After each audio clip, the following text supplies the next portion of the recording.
I didn't want to learn how to write a novel. I didn't even want to write a novel. I just did what I had to do. And that was it. Zoltan Döni, pripadnik madžarske manjšine v Srbiji, rojen v Senti, je študiral filozofijo in književnost v Novem Sadu in Zegedu. Leta 2003 je zablestel kot pesnik. Objavljal je tudi kratke zgodbe. Njegov prvi roman Odstranjevalec trupel je bil na Madžarskem nagrajen in segel je onkraj njenih meja. Izšel je tudi pri ugledni nemški založbi Suhrkamp. I have already been writing for 20 years when I began to write my first novel. I was trying to be a good student, but something was always missing. And after 20 years like this, I began to write about the war in our common country, the former Yugoslavia, and then everything changed. Glavni junak, Madžar, se po bojevanju v vojni v Jugoslaviji, v iskanju varnosti in svobode poda na pot.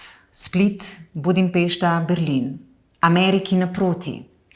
Identiteta, ki jo je v vojni izgubil, se skozi zgodbe ponovno vzpostavlja.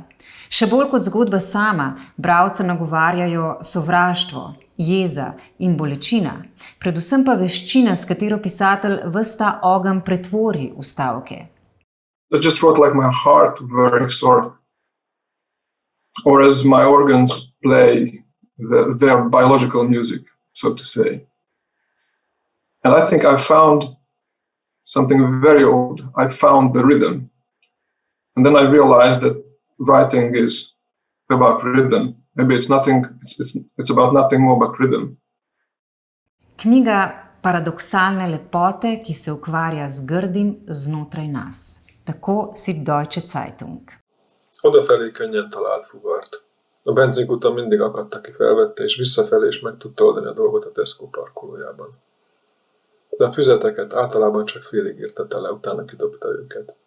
Sőt, olyan is volt, hogy csak az első oldalra jegyzett fel egy-két sort, azután kidobta, mondta, és kinézett az ablakon. Majd valamiért eszébe jutottak az orgonabokrak, és azzal folytatta, hogy a szerb faluban, ahol a szajrét leadta, rengeteg orgonabokor volt, fehérek és lilák és észbontóan illatosak. Az üzemanyagot egy csövön keresztül szívták ki a Mercedesből. Nagy műanyag kannákba töltötték, és amikor a pénzt megkapta, azonnal indult egy újabb fordulóra. Így ment ez, legalábbis az elején, mert azután a benzinmafia őt is beszervezte. De akkor még azon a május 1-én, amikor Senna balesetet szenvedett, nem a maffiának dolgozott. A felhőknek olyan színe volt, mint a levesben főtt zuzának, és hogy a falu széle felé döcögött a földúton, az ég alján előbudjant a nap. A vadász pedig ott állt az út szélén, és csak várt, nem tudni mire. És neki akkor a szarvasvadász jutott az eszébe, jobban mondva Robert De Niro a szarvasvadász egyik jelenetében, amikor arról van szó, hogy a szarvast egyetlen golyóval kellett teríteni, mondta. Mert fogta a bögrét, a szájához emelte, de azután mégse ivott bele, hanem visszatette a szekrényre.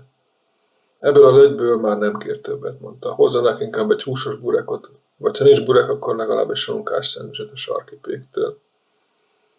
Különben meg a burekről jut eszébe, hogy van neki egy festőbarátja, talán már beszélt róla, aki a háború alatt vegetariánus lett. Azelőtt is vékony, pácikaszerű ember volt, de miután leszokott a húsról, még jobban lefogyott. Reggelire csak egy marék lemmagot, tökmagot és napraforgó magot evett. Ebédre egy túlós vagy egy almás burekot, vacsorára pedig semmit, csak megivott egy teját.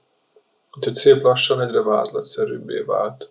De félre ne értse, ez a festő nem művész volt, hanem szobafestő. Goji vrtnice, obrazuje jih in piše besede. Ali obrazuje besede in piše vrtnice.